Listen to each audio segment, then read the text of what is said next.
I think it's very important to use person-centered language because what that does is that, again, centers a person's humanity. And we always need to start from the center of someone's humanity and remembering who they are as opposed to simply looking at what they did, what they did, right? What they have done. And so what that does is it's twofold.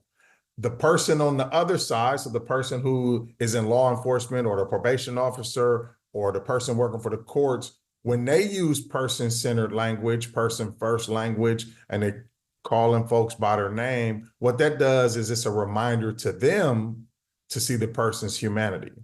But also what it does on the other end is to remind the other person that they have humanity, that they still have humanity, and that they are still a person in totality.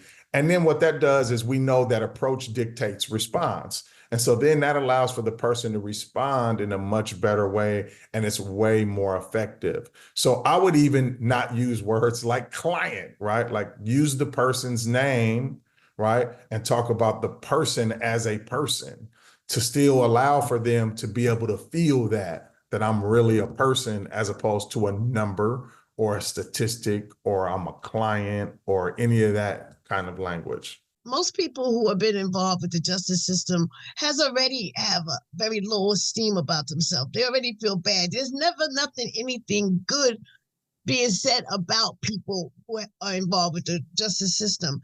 So when you start talking about inmates and stuff, that stuff is programmed in their minds, and that's not who they are. They're not even the person, the crime that they did. That was just an act.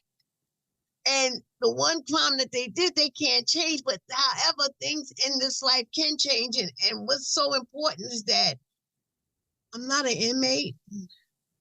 I'm not a felon. I'm not any of those names. I'm a human being, and my name is Pam.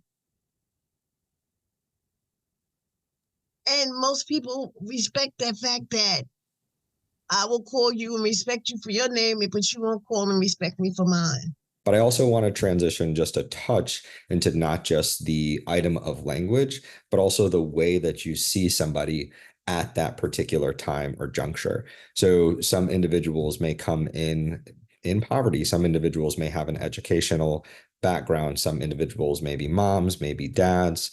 There's so many other things that they are besides the crime that they may be facing or the sentence that they may be serving. And so person-first, person-centered language is really important, but it's really a perspective that you put on in order to really see somebody as they are.